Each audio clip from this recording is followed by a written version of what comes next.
So maybe we should just start by saying, so we are now, it's the 11th of June, and the fifth game of the NBA Finals was yesterday, last night, and I'm actually still kind of like, I don't know, like quite emotional uh, from watching the highlights of the game just like 2 hours ago, which is something I would have never thought even 3 weeks ago, and we can get into that. Um, and at the same time, what I would have thought even less is that I would have sentences come out of my mouth like the ones that I said to my parents this weekend when they were here to visit. And they were really interested in this because as architects, they're really interested in like urban planning and urban studies and how that field is changing and so on. And my dad keeps telling me this is the future and that's becoming so important and whatever. And then I find myself saying sentences like, um, because he told me about this article in the Süddeutsche Zeitung, one of the most eminent German newspapers, about San Francisco and how in San and urban developments in San Francisco, and I was a bit like, okay, uh, this would have been interesting news 4 years ago, but the cities you need to look at now. And then I found myself saying the cities you need to study today are Toronto and Philadelphia, and you cannot understand Toronto without understanding Drake, and you cannot understand Toronto without understanding the Raptors, Mm. and without going into the current NBA Finals and studying what's going on there. And I just found myself saying that, and that was a bit going out on a limb, even, or be getting ahead of myself to some extent, because I didn't even have all the background. And then I told you this, and you fed back to me a lot of interesting things about very like very straightforward connections between basketball and urban development, Mm. talking about the new arena of the Golden State Warriors, then also this video that I just watched about the arena or the whole experience of the Toronto Raptors. So I guess I'm really excited because I feel like we're really getting at a way of talking about so many important academic themes or themes that are perhaps addressed poorly if we study them solely from the academic perspective, but themes that pertain to our everyday lives and to politics in a very real sense, and that have to do with domains that are usually considered to be separate. When we say things like when you put Drake the when you put like rap music, basketball, and urban planning next to each other, that almost feels like an impossible exercise of which one is the odd one out because they all feel like the odd one out, you know?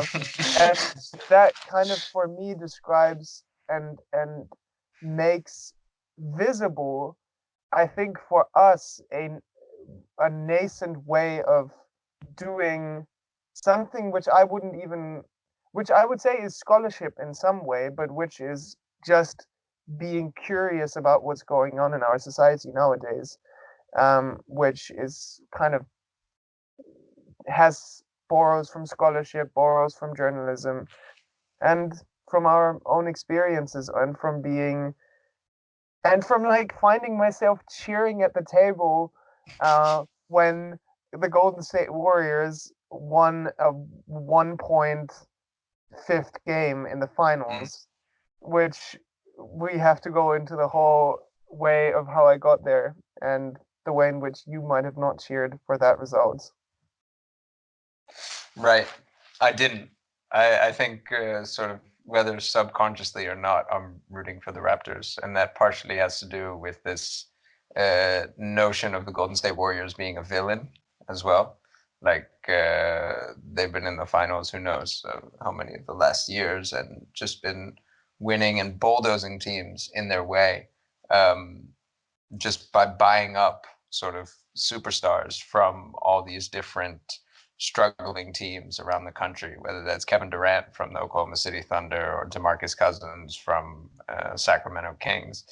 Um, but for me, part of why this is interesting is exploring both the dimensions of like urban political economy and land values in quite a conventional way of sort of understanding what the backroom deals are between the ownership groups of all these professional sports teams and the city government, and how there's a lot of corruption and bribery going on around all of this, but also the image of it all and the whole and the notion which you brought out in your article about Philadelphia about relaunching, right?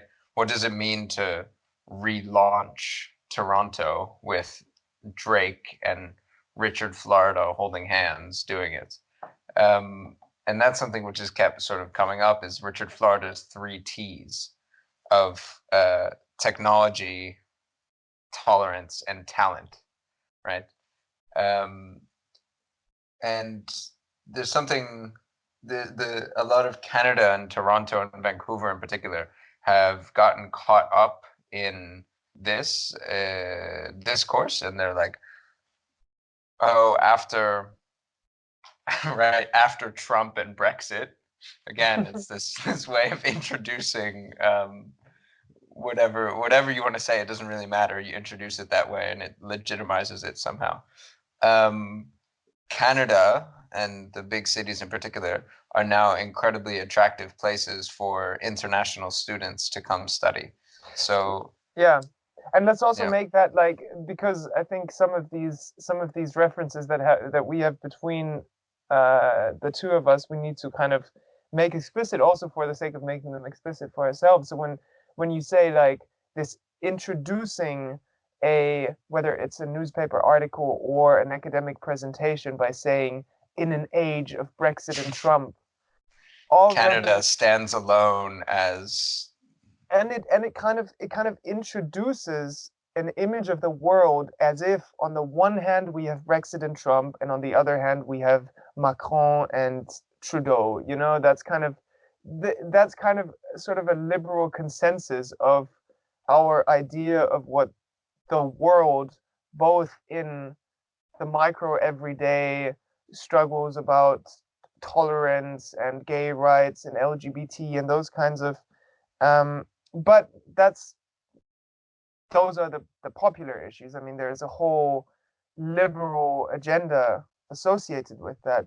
But then on the other hand, we paint this contrast between that and bigoted right wing um, populism, which we lump together Brexit and Trump. And I guess what you're hinting at is like, and what's contained in that is kind of how that obfuscates so many of the much more important political conversations which are not being had, because we pretend, because much of our liberal consensus uh, uh, um, posits the current divide in that way, which almost makes it impossible to see.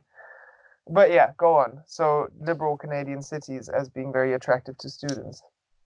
yeah, and not just students, but if you go to the website of like the Toronto Chamber of Commerce, sort of, or the City of Toronto's section on business and economy, you see that their top three industries are aerospace, design,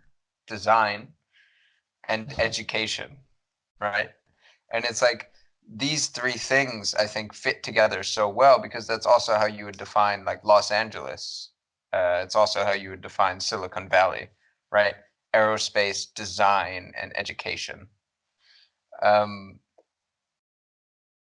because those really are the industries which, for in many ways, drive those regional economies. Um, and what design actually means, what aerospace actually means. I mean, we know it's about defense, right? We know it's about huge contracts from the US, Canadian, and Saudi and Emirati governments. Um, but somehow that is like part of the same, yeah, assemblage as Drake and Richard Florida. And it's, I just find that to be so fascinating. So there's like, and maybe we can dial it back, and I want to actually kind of like pose the question to you, and also say, like, kind of get us started by, because in a way it's interesting that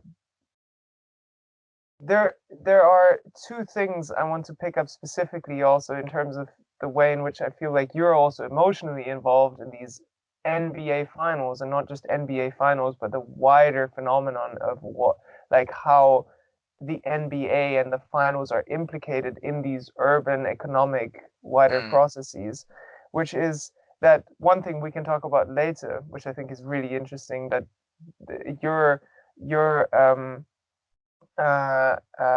love for Kawhi Leonard, and you posing the question, what does it mean to be the Kawhi Leonard of academia? Which is a mm, fascinating question. I want to get into that later. But mm, maybe at first, because you probably present the more um, comp the more you're you're rooting for the Raptors is probably the more representative um, sentiment at the moment, I guess. So maybe you can give a bit of background into like what's your history with like basketball and watching basketball, and like watching the last 5 years and so on, because mm. I started watching basketball a week and a half ago. Right. So I grew up as a humongous sports fan um, in Philadelphia, and I would go with relative frequency to games of uh, the Philadelphia 76ers in the Mm, early 2000s. Um, the Philadelphia and throughout the 2000s, really. And the Sixers were a very competitive team. They were almost always making it to the playoffs during this era of Allen Iverson. He was one of the most dynamic, impressive players in the league in the past, 50 years, and he would just sort of claim a game in a way not dissimilar to how Steph Curry is able to do it. Um, but the thing about Allen Iverson is he had what Philly sports journalists and sports journalists across the country would call a bad attitude, um, which basically meant that he did not toe the line on how you're supposed to speak, how you're supposed to dress, how you were supposed to be deferent to the sports media and to the political establishment of the city. And so he came into pretty sharp conflict with the Philadelphia media and um, the white structures of power in the city, both economic and political. And so that is only something which I really came to appreciate later on, when also seeing how other black players were treated in comparison to white players, and how when the Eagles won, the Philadelphia Eagles, the American football team, won the Super Bowl a couple years ago, there was such huge praise for the two white quarterbacks who led them to that, um, and how black quarterback who had been basically carrying the team on his own for a long time was lambasted on the radio every Monday morning, even after wins. So, I mean, I've been thinking through all of these questions, and in the last few years, I've watched sports way less than I did growing up, but come back to it sometimes with also questions of political economy and culture and techniques of control, and thinking about the way, and this has a lot to do with reading some novels of Don DeLillo, notably Mao Tzu, about the relationship between sports and crowds, masses, thinking about like the Nuremberg rallies, and this type of thing, and the control of masses, and control in the Deleuzean sense as well, not just in a sense of like crowd control. Um, but yeah, and then I've also just been really fascinated um, by this idea of the relocation of professional sports teams, because I've had a number of European friends ask me, wait, but how can it be possible that like the San Diego Chargers move to Los Angeles or something like that? Like if Liverpool were to move to Manchester, it wouldn't make any sense. Um, and so I've actually done quite a lot of research around the backroom deals that are often behind these sort of moves, and the way in which the owners of the teams and collectively, because when a team moves, it's a collective decision by all the owners in the league. They sort of have to agree to it. It can't just be the owner picking up and going wherever they want. How this is often determined by municipalities who are themselves in really often in really grim economic conditions, behind on loan payments, etc. Basically bribing sports teams to come to their city. And then you have a lot of books written by urban geographers and like sports management professors being like, oh, but is it a good idea? Are the benefits borne out? And it's like that misses the point so frequently. Like, of course, it's not a good idea for a municipality in Arizona to, pay for a hockey team. Like, on so many levels, it's a terrible idea. The fact that, but people are always asking the wrong questions when it comes to these things. It's Well, that's the consultancy question, right? Like that's yeah, academia already conceived as consultancy. Is like, how can we advise municipalities on economically viable ideas to develop their urban fabric and so on. right. So, yeah.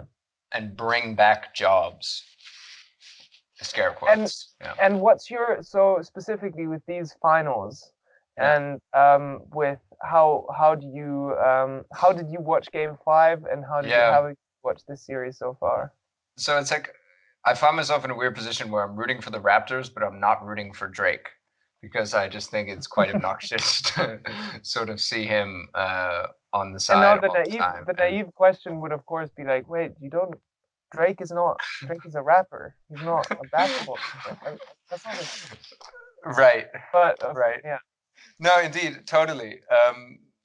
But what is winning out is Drake. That seems to be the case. It's because the Raptors are a team that's been like sort of building up over the last 10 years or something, with this guy DeMar DeRozan as like their main star, and he got traded away for Kawhi Leonard.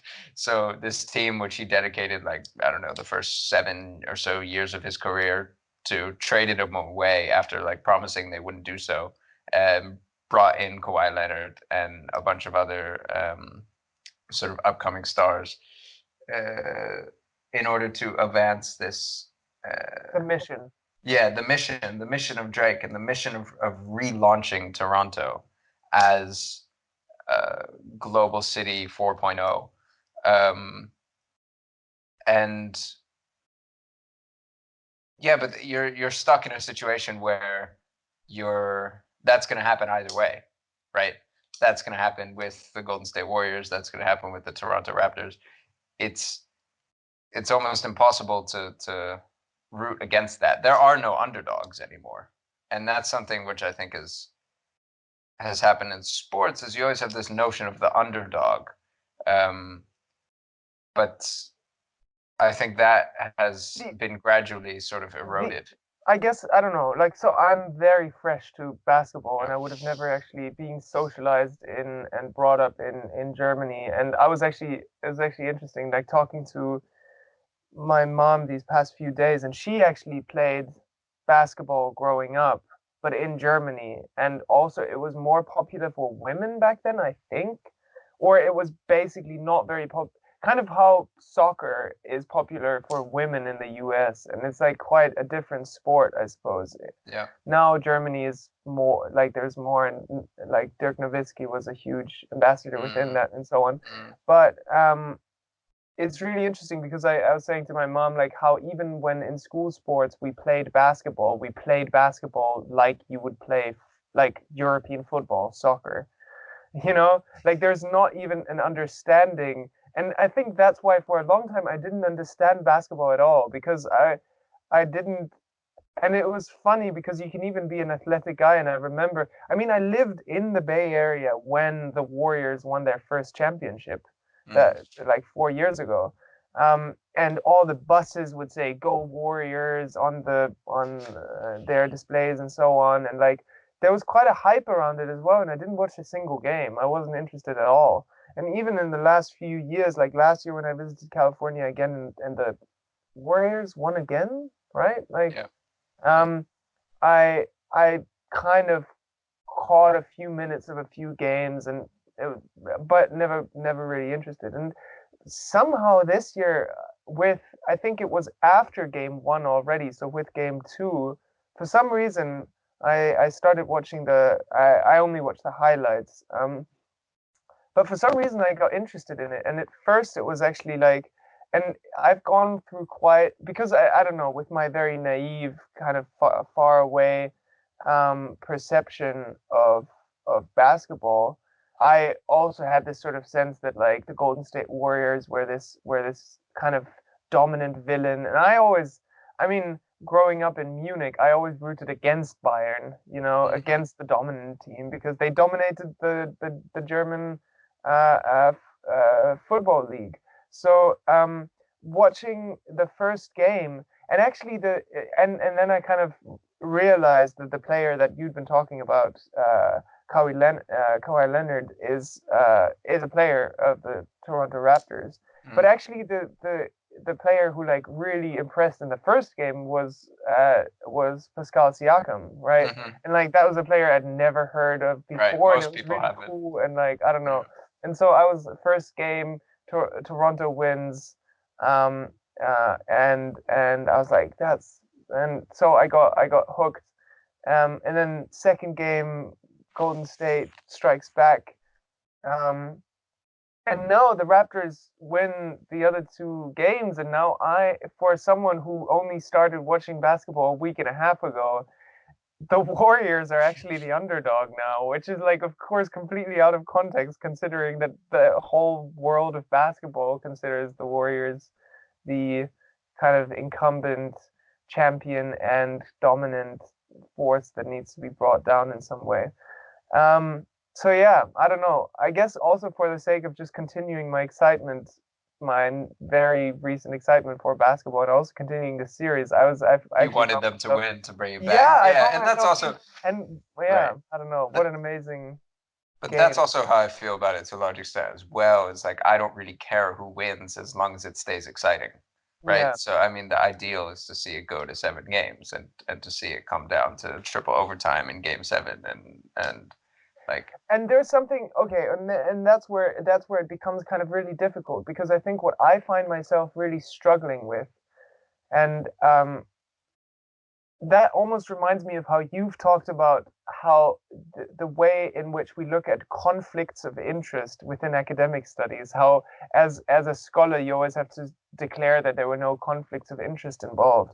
And of yeah. course our very thin understanding of conflicts of interest means you're not invested in a company you studied or whatever, like that's a very, but really, I think your provocation was like, I want to see more conflicts of interests within academia, which is not, of course, that you want people who have like financial investments in some affair to also be the people studying them and attesting some sort of quality to them.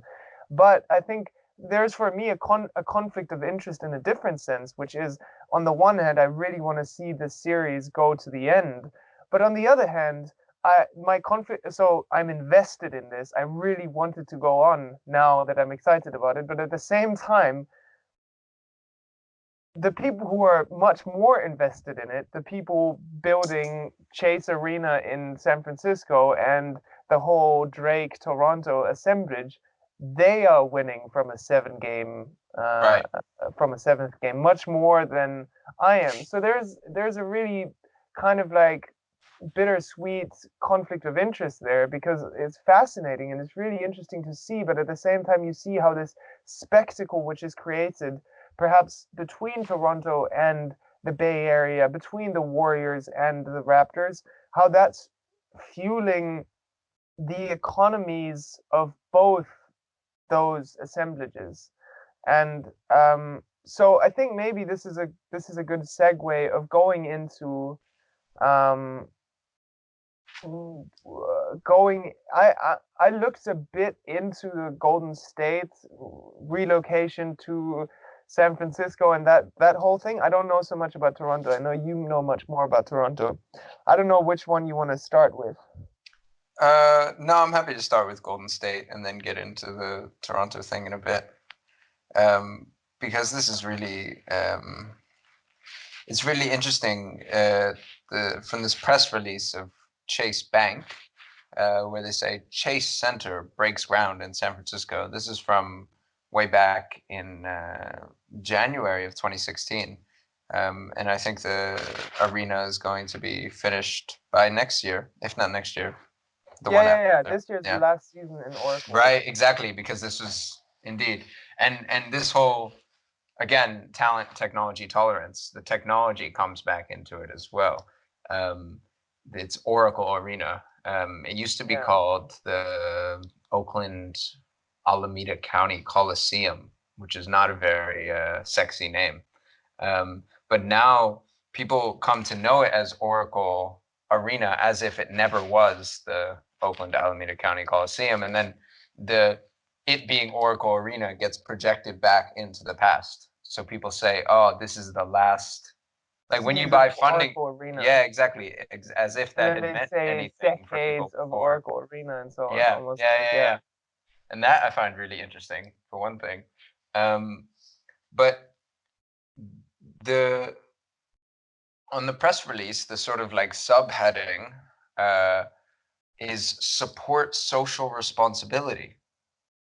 And that it's like, well, you're building a basketball stadium. You could choose to have so many other subheadings, something about like fitness and activity and whatever. And they're not doing that. They're saying they're supporting social responsibility. But now, I mean, they go on to say that from day one, we said we wanted to build the Madison Square Garden of the West, said Rick Welts, president and chief operating officer of the Warriors, who spent 17 years in New York as an executive in the NBA's league offices. And he wanted the arena's partner, JP Morgan Chase & Co., involved in the new San Francisco project. And yeah, this is really interesting. The social responsibility, if I can jump in, because this brings us right to like urban development and how sports teams and arenas have a sort of a renaissance of being rediscovered as like anchors for capital and for attracting being because I mean, how many games will the Warriors play at Chase Arena? They'll play 40. So, and that's even a lot considering that like there are other sports where you play much less. But at the same time, and this is you have to start by looking at just Oracle Arena, which is kind of a circular arena in the middle of a giant parking lot, right? Yeah. Which is the old model of the American stadium, based on a car-driven economy, and of course based on what convenience and what accessibility means within that economy. That economy is not disappearing. You still have the same amount of parking lots within Chase Arena. However, now Chase Arena is not just the grounds for a sports team to return. And I've been fascinated by this framing of like bringing the Warriors back to San Francisco, Yeah. which relates to like how you've talked about what is ridiculous to a European person, um, that sports teams change where they like even that the Warriors were founded as the Philadelphia Warriors and Right, then as well. relocated to San Francisco and then relocated to Oakland. And it was San Francisco Warriors, and then from 1971 they were the Bay Area, the Golden State Warriors, um, um, which was a very smart way of keeping that open, like Right, already right. preparing future business ventures. And within that is really interesting. So there's on the one hand the framing of like uh, uh, the Warriors are coming home to San Francisco, while at the same time, and I watched an interview with that guy with the I don't know the name you just mentioned, the president of Golden State Warriors, Mm, who also said they're going to keep the jerseys that say the town. right. And within Bay Area language, San Francisco is the city, Yeah. Oakland is the town. Right. And I just had to think of like how you have to understand the Bay Area almost like as a triangle or maybe even as a diamond between like you have San Francisco and Oakland, you have San Jose and Berkeley. Hmm. So Berkeley is perhaps like the fourth, but the three are really important. I mean, Berkeley is really important as a fourth, sort of like the academic infusion there as well. But you Mm, also have like very different. So you have on the one hand San Francisco, which which comes still with what is now, of course, has already mostly disappeared, but with this sort of like, uh, um, with this image still of San Francisco of the 60s and 70s social protest and like, which Berkeley is kind of part of as well, free speech movement and these kinds of things, hippies and so on, really where like creativity and like uh, all these kinds of things emerge and San Francisco almost like as I mean as a global image, the reason why there's so much tourism and so on.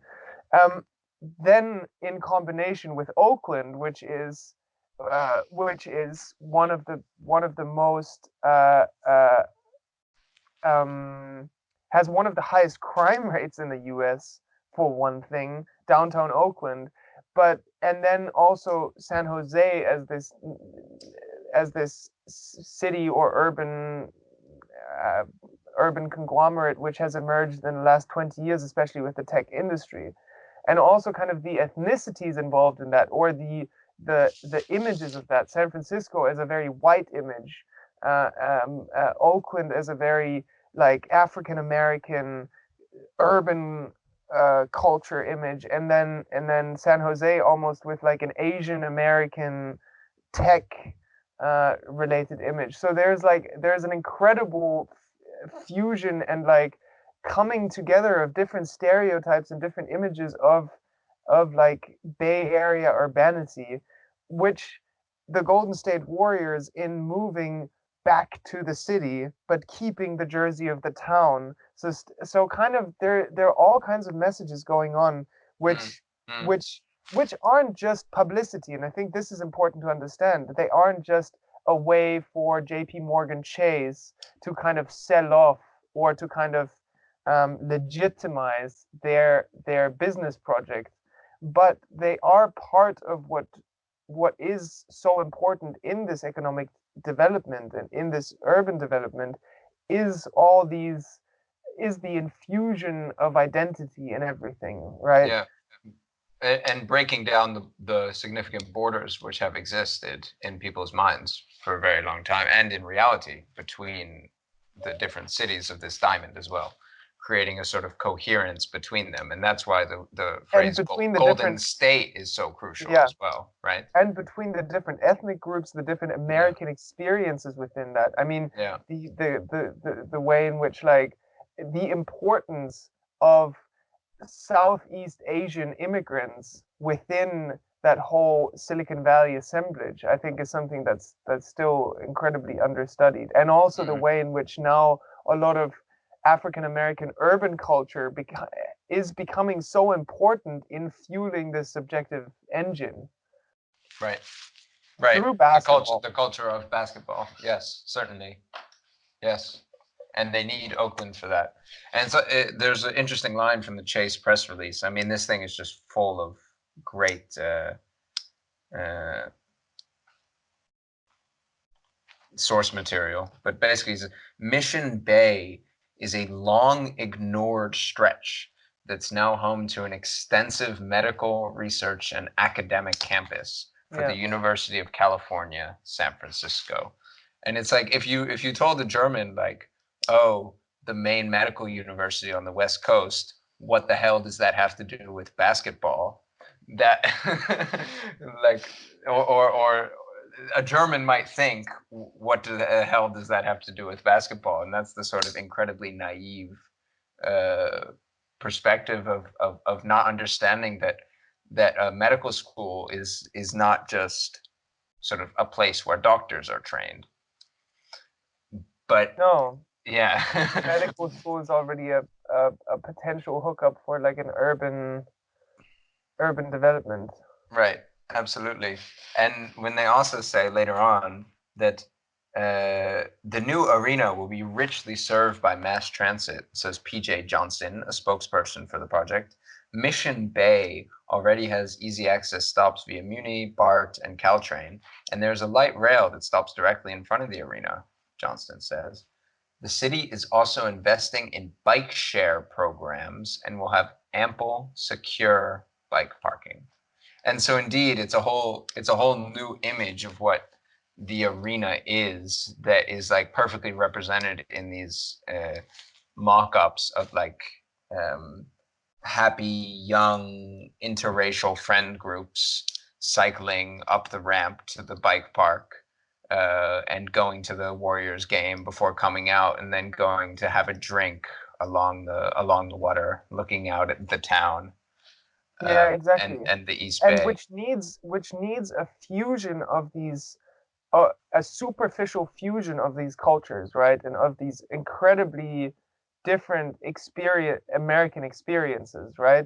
So it needs a neat integration of rap music and basketball, uh, technology, tech companies, but then also hippie liberal values of self-exploration and happy family life and so on. So it needs it's really bizarre in a way if you and it's become the common sense, right? Like it's actually hard to argue with because if you started picking at that, people would say like, wait, are you against bicycle sharing services and so on?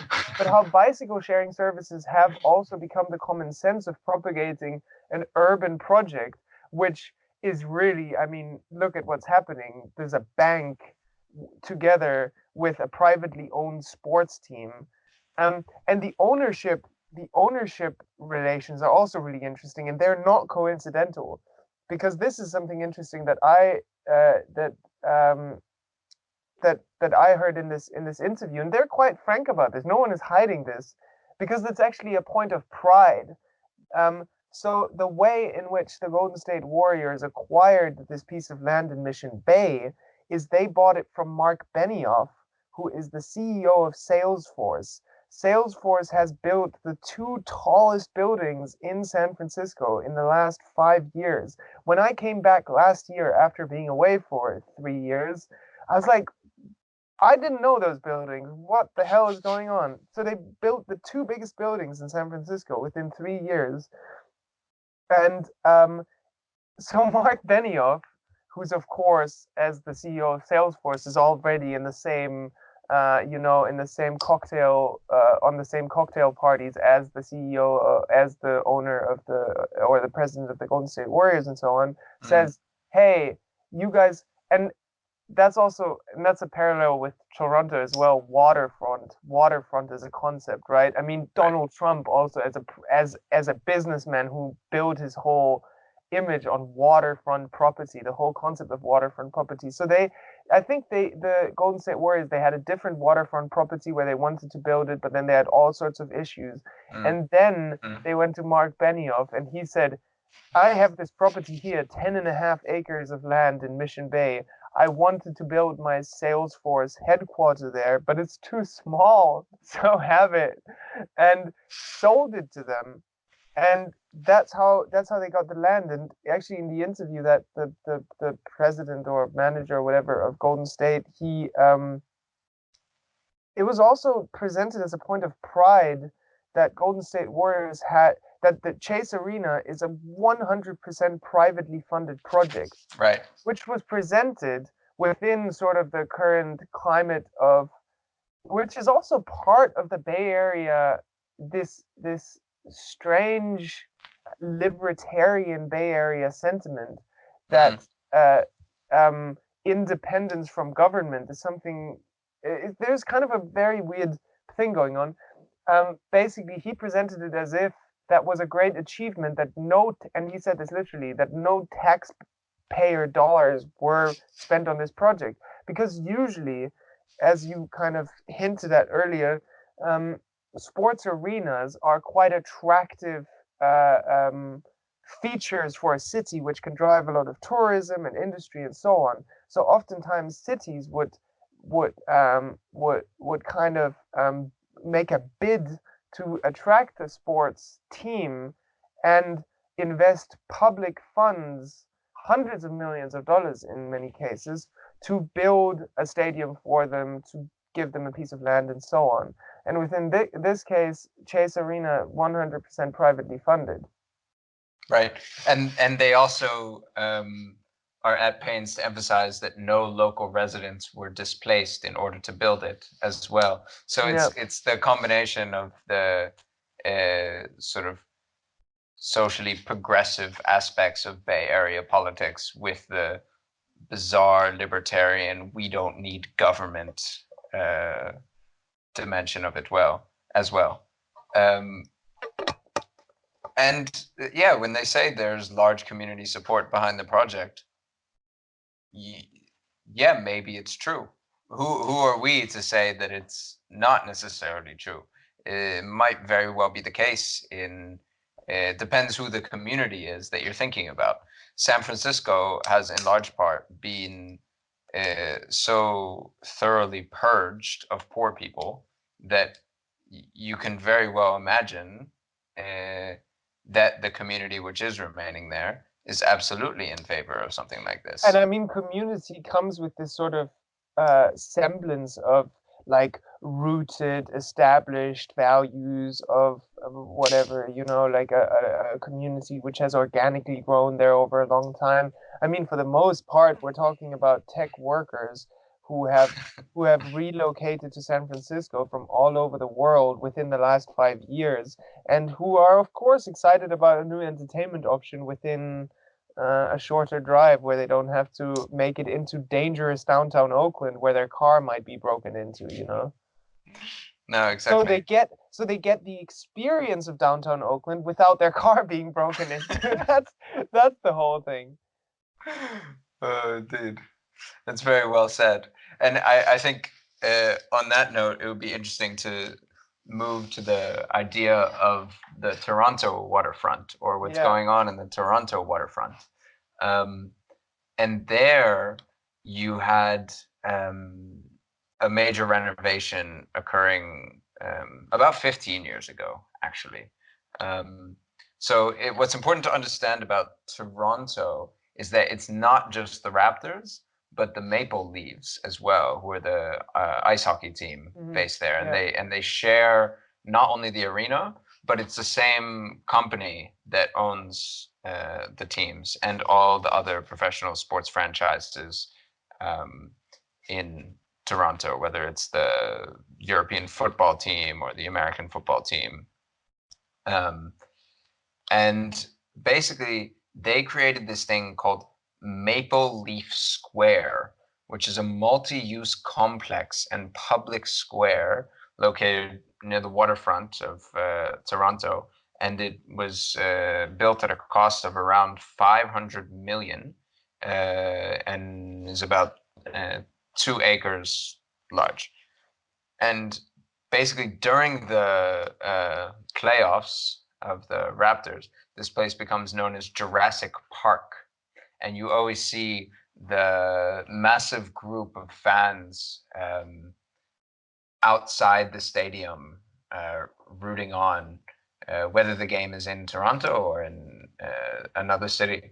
And this whole idea of like the fan zone, which is complete with like a sports bar and a hotel and swimming pools and all these other things, has really like proliferated throughout the United States. In Los Angeles, near the Lakers and Clippers stadium, they have LA Live. In Philadelphia, we got one of these just a couple years ago, and they have like 10-meter tall high definition televisions in which people watch all the games from. And so it's this whole idea of a sports experience, and you're not just going to the game.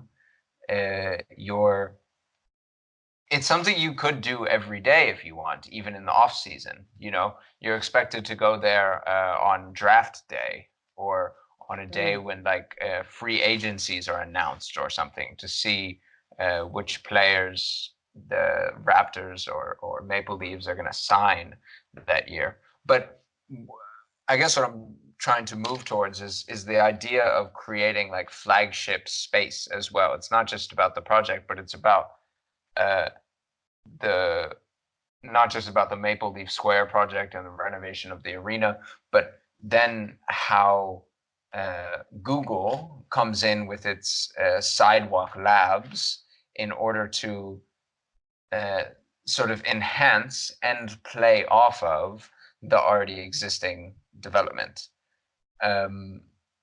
And this is really interesting, and there's actually been quite some ferocious opposition to Google Sidewalk Labs after it was revealed that they wanted to not only extract all this data from the urbanization process and from users both living there and passing by, but they also wanted to take tax revenue from the city of Toronto for their services. Yeah, because why not? I mean, once you're in the position of, yeah, but it's just so fascinating how these, because what is contained there is an element of who are the actors capable of mobilizing all sorts of flows, whether they're flows of people, flows of certain investments into an area to make it up and coming, right? To turn Mission Bay into the new hot like hub in San Francisco, a place that was like, what the what the fuck is Mission Bay? Or Yeah. Toronto waterfront, which was, I don't know much about Toronto, but that was probably not a very attractive area. To so and it's interesting the way in which certain players become almost like have become so good and almost to an extent inevitable in being the brokers, and not just the brokers, but uh, the ones who make it happen, um, the ones who make those developments happen in a way in which now municipalities are completely dependent on them because they depend on certain, they of course have to deliver to certain aspirations of economic urban development. And then as the city of Toronto, of course you're going to pay Google taxes, which if that comes out, then people are rightfully angry. But it would be naive to think that that's a um, that's a simple sort of thing to be like, if you discover that and then protest against it, then we can just say no. Like, I think in many ways the old and the new come together there. Like, it's not just harnessing data and creating what we talk about as machining surplus value. It's also like very old school taxation, revenue from government, banks investing, and so on. There's a coming together of various old and new channels of creating revenue. Absolutely. And a bit further down, this is something we want to talk about, a bit further down the waterfront, to the west, you have the OVO Athletic Center, which just came up recently, and is sponsored by October's very own Aubrey Graham, also known as Drake. And before, it was named after, what was it now? Like a sports drink, BioSteel, which was like a sports nutrition company. And then Drake swept in recently in order to get the naming rights. And on the facade of the building, you have side by side the logo of Drake's record label and the Toronto Raptors. And not the Yeah. traditional Raptors logo, but the new 21st century sexy Raptors logo. And this is I wanted to say the word culmination, but that's far from the truth. I mean, this is just one step on the way to the sort of fusion of the Drake machine and the Toronto Raptors, because he has just announced recently that he is looking to become future owner of the team. But now he's just sort of playing up his identity and association with it to the point where it would be absurd to block him becoming the owner, if that makes sense. And it's so interesting, because what comes together there is again kind of a really strange mix of like the 20th century notion of being an accomplished like rich person if you own a sports team, right? Like that's such an antiquated notion in so many ways. That's like 20th century white businessman understanding of what it means to be accomplished. That's like, what sports team do you own? But that understanding comes together with the way in which people now, sports team ownership doesn't mean the same thing anymore. It's not the anonymous white guy who can brag in front of his like golf friends now that that's his team and whatever. But now it comes together with the way in which people like Drake, these personalities, are now the ones, and that's interesting in that sense. I would say Drake, Google, Raptors is a combination which would have seemed bizarre even 15 years ago. You would have said like a search engine and a musician and a sports team. But that's a misunderstanding. Of course, they are still a search engine, a sports team, and a musician. But the way in which they have established themselves, emerging from their domain, but in the way in which they have established themselves as the facilitators and the catalysts for urban economic processes, and the way in which they channel so much of the subjective and economic energies that relaunch cities like Toronto, it brings them together in a way that is almost common sense now. And so what you have coming together in Drake's ambition to be the owner of the Raptors is a bizarre mix of like an old 20th century white guy fantasy of owning a sports team, to get now transformed into the hip urban musician personality of the 21st century, who is the facilitator and catalyst for urban economic processes. Right, totally. And like one of his recent albums, Views from the Six, I guess it's not so recent, but dropped a couple years ago, is sort of this like, yeah, classic boosterism almost of Toronto, exactly in the way that there would be WASP boosters of Los Angeles or of Chicago, or Chicago a bit less so, but of Los Angeles in previous times, where they would sort of say it's always sunny here. There's infinite sort of potential in Los Angeles. Come move there. I'm reading this Mike Davis book, City of Quartz, and what a lot of these boosters did, William Randolph Hearst owned the newspaper out there, and a bunch of the other sort of media oligarchs would sort of send these like letters and newspaper editions out to the Midwest, um, all over the country and the heartland, and sort of say, there's cheap land in California, come out here, in order to get people to settle it, right? And so a lot of the Anglo population of Los Angeles have moved out from the Midwest and brought a lot of their sort of like fundamentalist religious beliefs with them. But these were a lot of like petty bourgeois people who had enough money to buy land, and then that ended up fueling like a whole real estate speculation. And in a certain sense, what Drake is doing with his albums, with his presence at the games, is sort of saying, is a 21st century version of that, where he's speaking out to the world. He's speaking out to the tech worker in, I don't know, Kuala Lumpur or London or wherever it might be.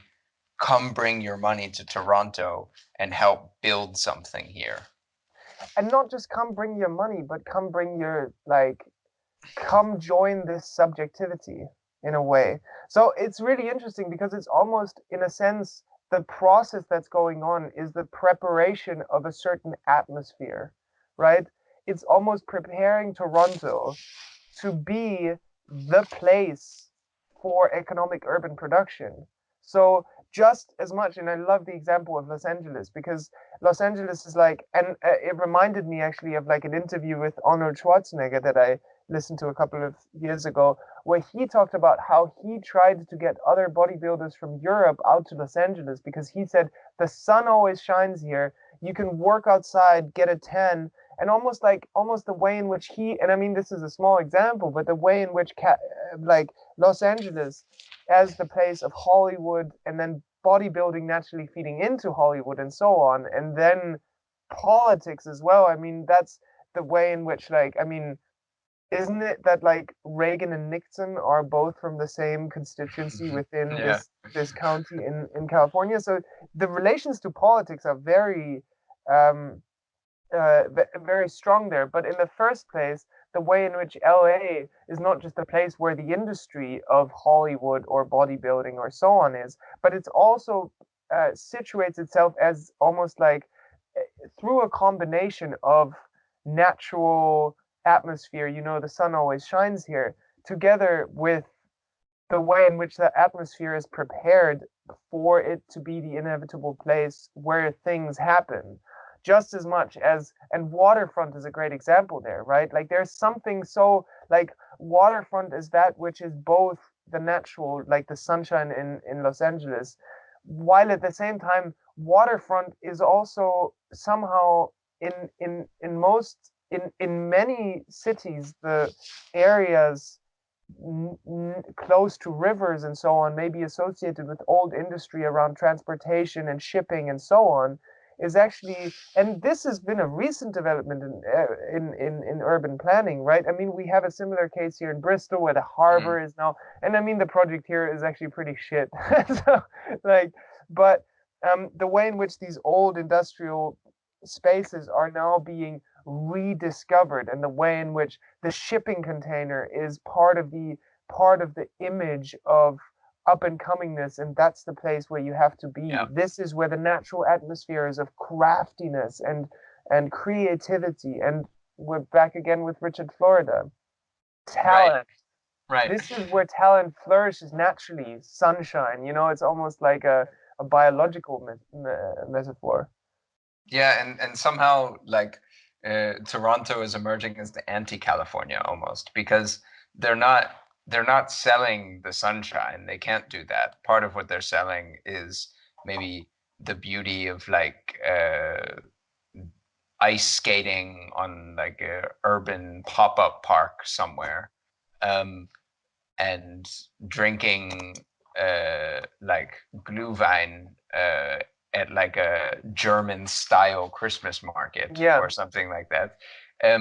But there's a struggle going on in Toronto between the Richard Floridas, I guess, and maybe that's why a certain faction of the Toronto elite brought him there to be director of cities at Is the. that his position right now? Like, Yeah, Richard Florida's position right now is director of cities at the Martin Prosperity Institute at the University of Toronto's Rotman School of Management.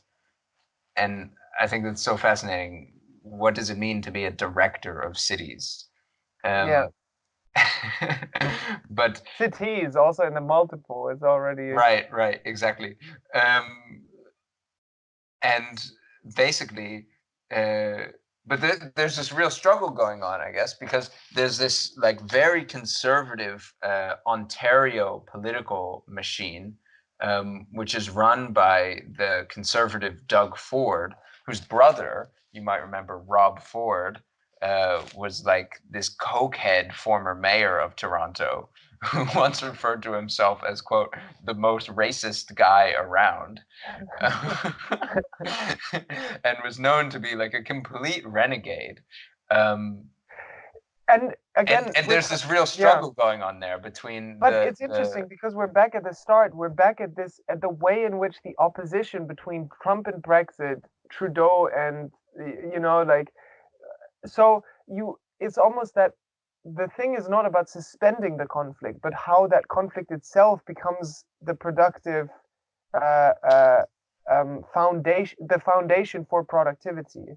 It's almost that, like, you have to defeat that villain mayor because that's the enemy, and on the basis of that enemy, then the new Toronto appears as not just productive paradise, but actually like political human paradise in a way.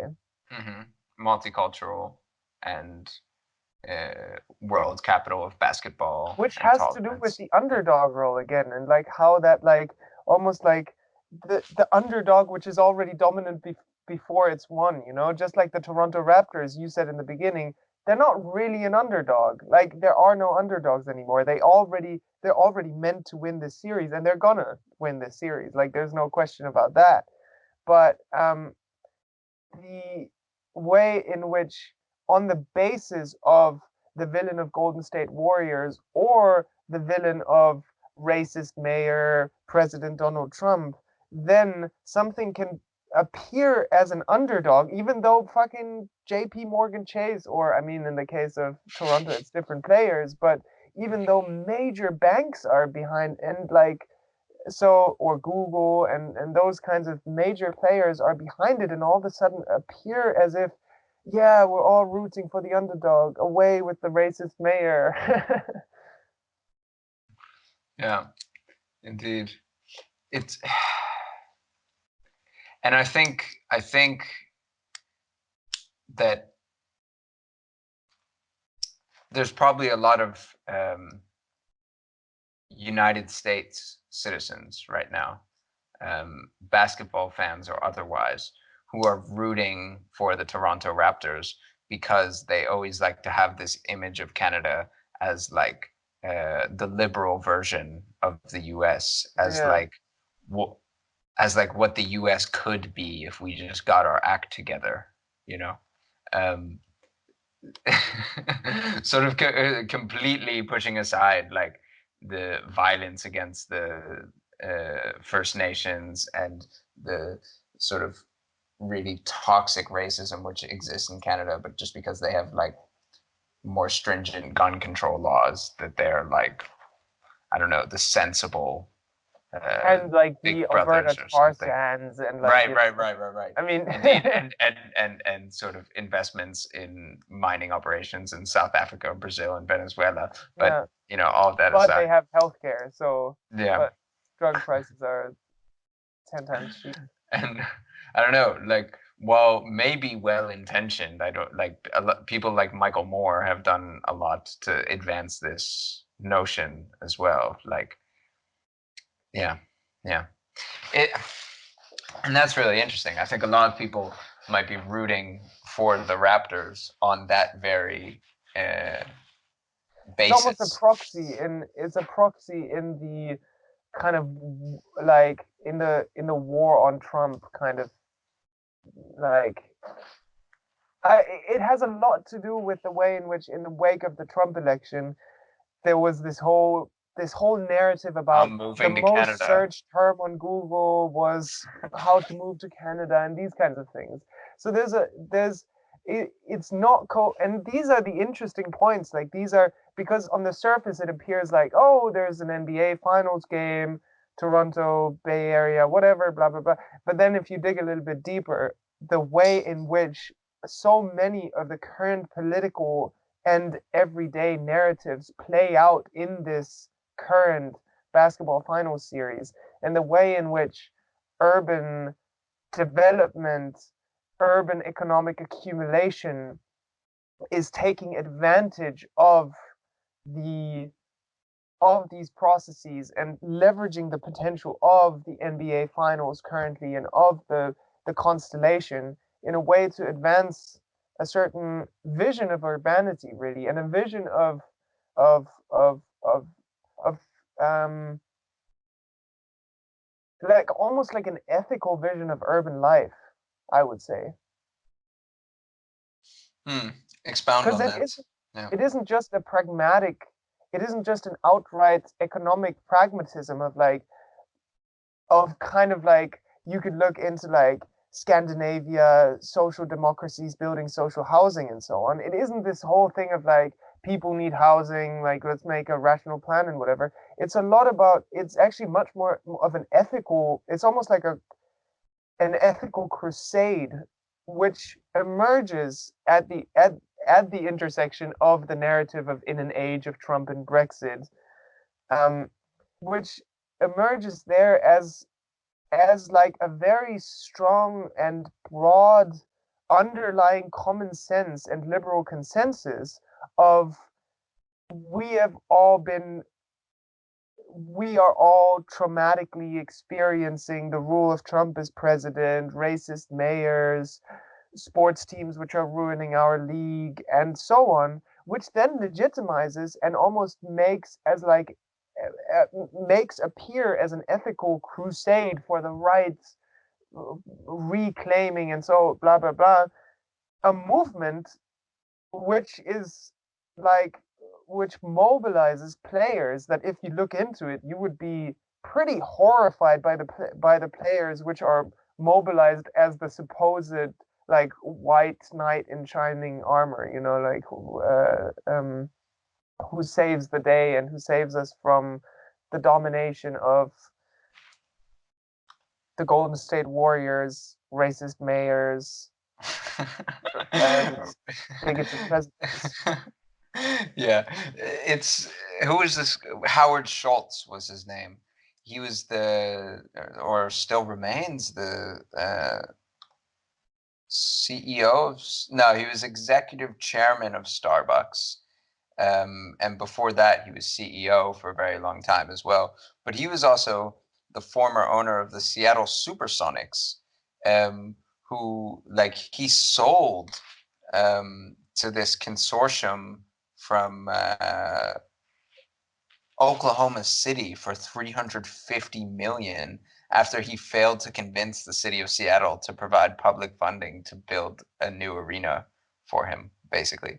So throwing a tantrum after not getting this like public handout, he basically sold the team to like this group of businessmen from another city. And now all of these people within Seattle, because there's a lot of like multimillionaires and billionaires in Seattle, Bezos included, are sort of looking to uh, uh, bring back the Supersonics, like get poach another team from either Sacramento or one of these smaller television markets, uh, because it also goes to the core of like Seattle's image as well right now. Like how can you possibly be a sort of like world center of science, technology, entrepreneurship if you don't have a professional basketball team, right?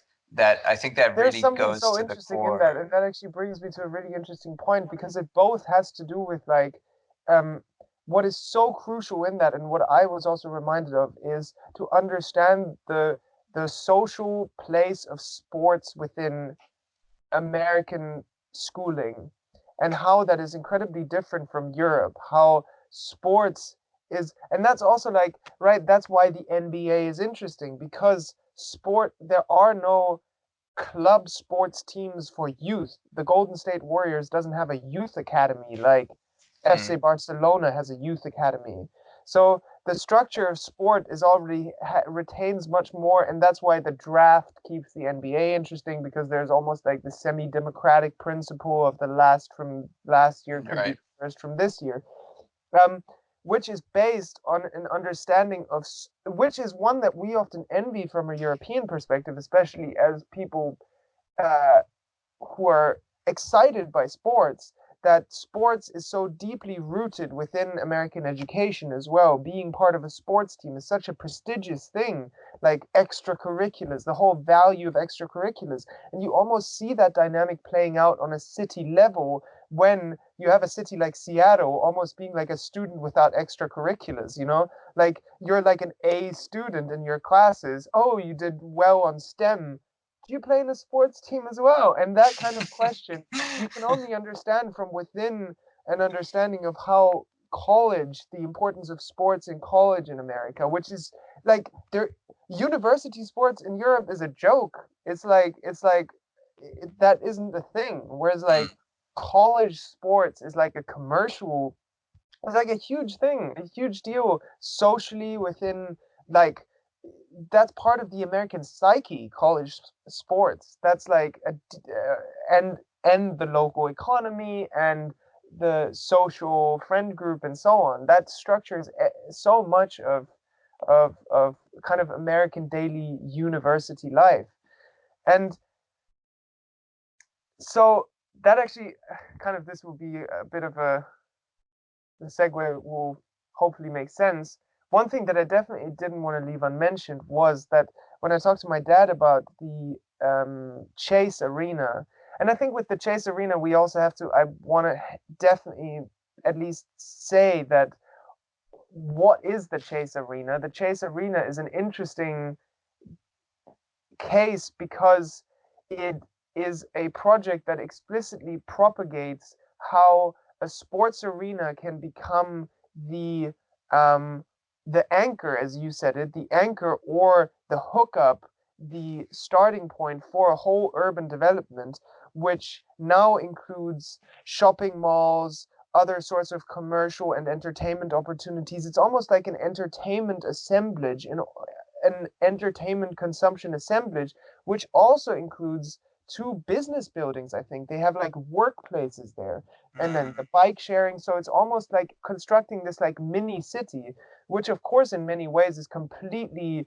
um, and then they have to say there's a muni stop here and so on, so you can reach it by public transport. But in a way, it's not at all integrated into any of the other urban fabric of San Francisco. It's its own kind of mini city, and it's its own sort of like almost like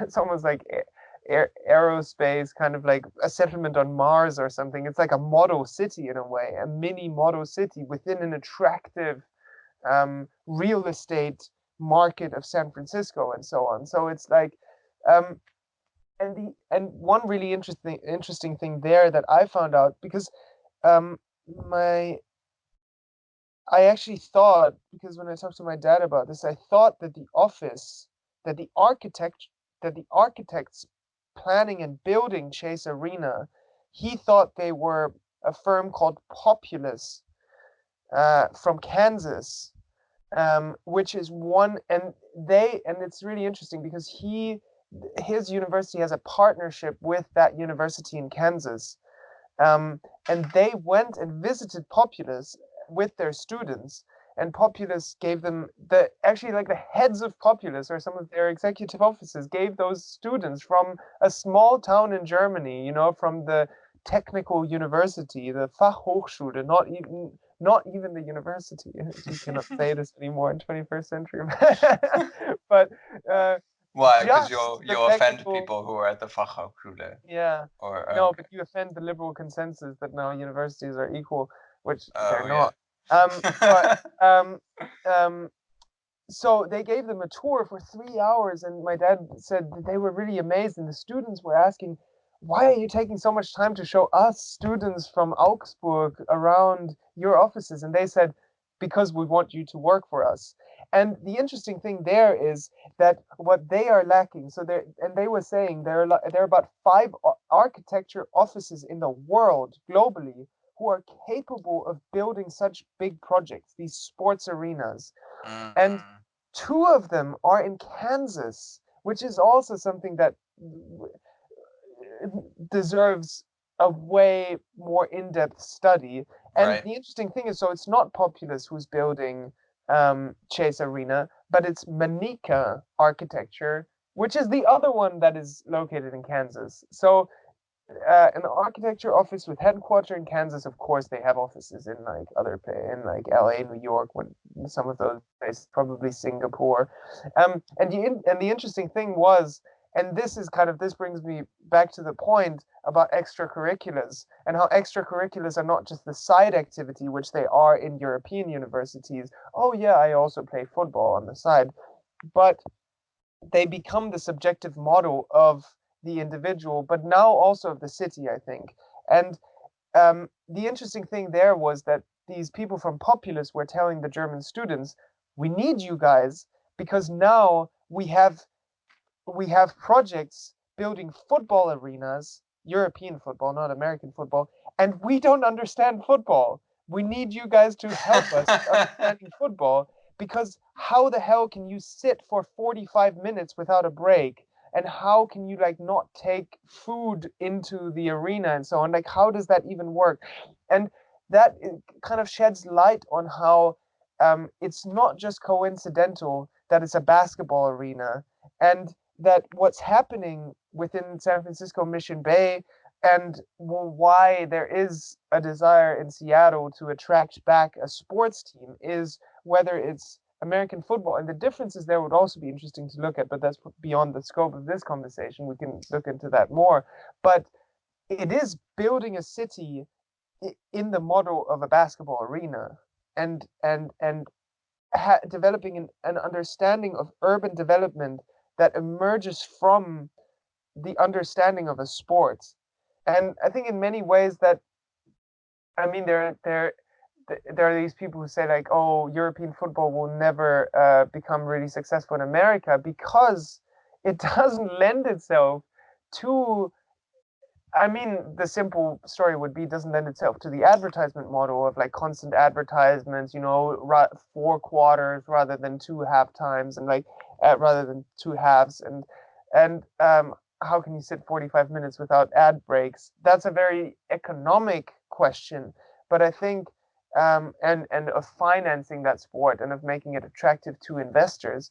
But that is just one side of the story. I think kind of the subjective economy of basketball and the dynamism of basketball is now building cities. I think that's something that we have to realize, and that goes well beyond this is a popular sport, let's put a popular sport here and that will attract other things. There's more going on than that. That's kind of a first attempt at getting at some of what's going on there.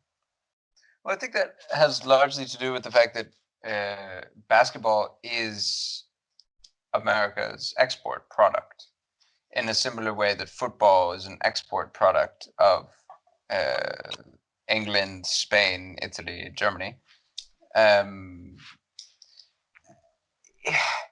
and that there's so much like path dependency there that they'd never be able to sort of create or penetrate the world market in a way that would be able to rival the European firms at the end of the day. Of course, and the question isn't even about like why isn't football, because that we get into a whole quagmire. Yeah, Why is yeah. European football more attractive? But no, but what I'm saying is that like basketball is the export, and it's like the subjective export as well now, because if a Chinese coder now gets the job offer to go to Houston or something, then they're thinking, Yes. oh yeah, Yao Ming, amazing. This is the dream I always had. And I think that is crucially important in terms of the globalization of the labor market in these coastal cities as well. And that also has to do with the globalization of the basketball labor market itself. If you look at the drafts in the last 10 years or something, there's an increasing tendency for about half of the players in the drafted in the first round to be coming from mostly Europe, but countries outside of the United States more generally as well. Yeah.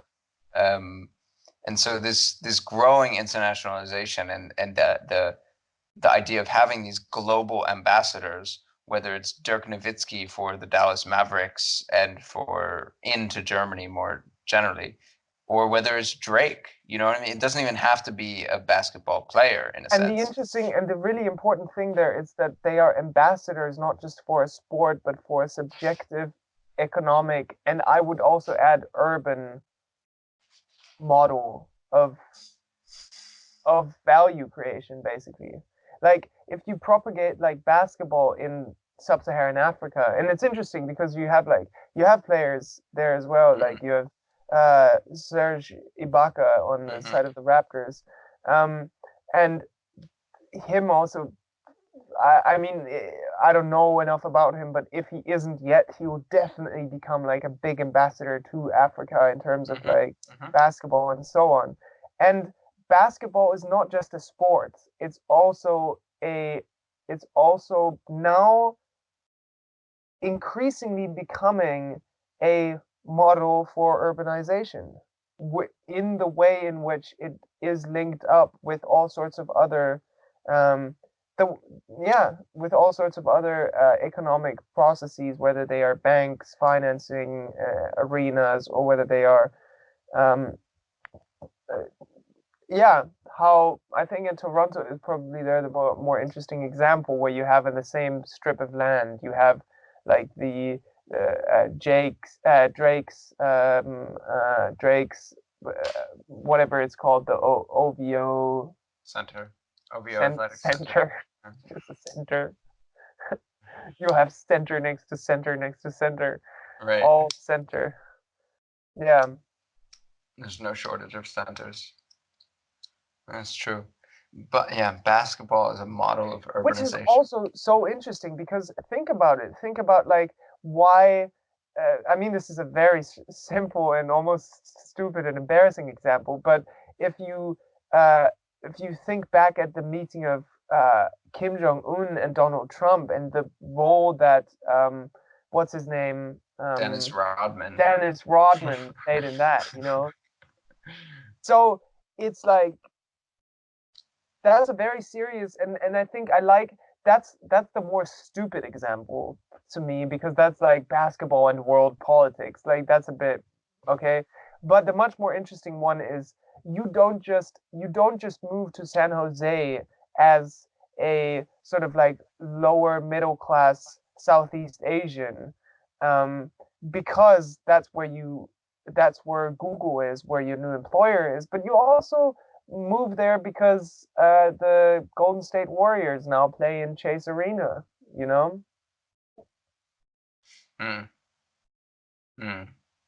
Well, that's the thing. It's in a situation of like winner takes all the spoils as well, though, right?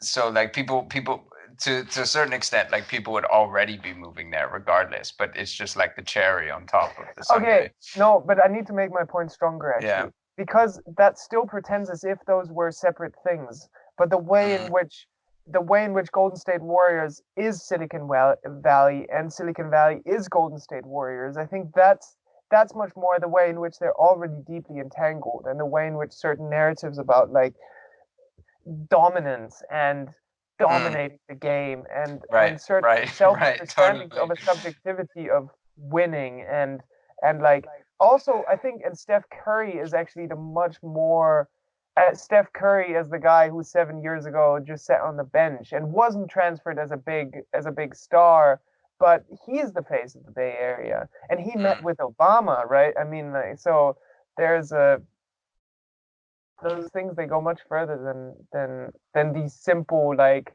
1 plus 1 kind of like, oh, you have work and entertainment, but it's your work is already structured by the entertainment. And I think in that sense, like the subjective model of college sports is a very good one. Like um your your academic activity is already framed by sports, by college sports and sports teams and so on. Well, yeah, it's Which very again, interesting. and Yeah. this is kind of the last point maybe, but referring back to my article about Philadelphia, the way in which then the whole college sports uh, aesthetics becomes so important in the way in which the university becomes a relaunching catalyst for a whole city. So having university banners lining whole blocks of streets as if in the same aesthetic as if they were sports teams, because they are sports teams actually. Right. So there's also this what is it? It's like a gaming club, esports club that is owned by the same company that owns the Toronto Raptors and the Maple Leafs and all the other pro sports teams in the Toronto area. So when you talked about dominance, this notion of dominance and like destroying and like winning, Mm, I the thing that I immediately think of is gaming as well, right? Because and that's something that we haven't really touched on at all in this conversation so far is the way in which part of that like Silicon Valley, Toronto, coastal glitz assemblage subjectivity, the sort of central role which gaming plays and continues to play in that as well. Um, and it's like you can be Steph Curry, you know, you can be the Steph Curry and I of mean programming or something as that's a well, whole conversation which we need to get into probably. Like, I Yeah. mean, this is always one thing that shocks me is like, I think, and I always have to like second guess myself every time I say this, but unless I'm like, I don't know, I thought I had heard that the gaming industry is worth more than Hollywood and music taken together, which sounds bizarre and ridiculous and just wrong. But I've heard that, so we need to do research on that, I guess, to back that Mm-mm-mm. up. But just talking in terms of like the the margins and the sales in that industry is Right. makes you realize that we still treat gaming like the thing that your 14-year-old cousin does and spends too much time in dark rooms, but it's like it, or that you did when you were 14, but the way in which gaming has become such an important thing to understand in understanding all sorts of processes that are going on from like major investment firms. And that also brings again, of course, I mean, the first thing that I have to think of is Japanese. And like one of the things that I also just scratched the surface on was that the main sponsor of the Golden State Warriors is Rakuten, which is this like Japanese, like it's often, this is the funny thing. It's not that people say Rakuten is the Amazon of Japan, but that people say Amazon is the Rakuten of the US. So Mm. it's a company which was based in e-commerce, but very quickly ventured into all sorts of B2B and B2C services. And so there's a whole thing about that and Japanese gaming and all this, and that's probably for a whole other conversation. Right. Who were they reaching with that advertisement on the uniform? That's the question. You know? Yeah. Yeah, but I think we're beyond reaching. Like there's reach without anyone being reached, like reach is not no longer about reaching out to a customer, but it's just about the reach itself. It's just fascinating to see the reach of these of these players, and yeah, yeah. Should we take a short break, and then I want to pose the question to you again, what you meant by saying that, what does it, posing the question, what would it mean to be the Kawhi Leonard of academia? Sure. Let's do it. All right. I'll be back in a second. Yeah, likewise.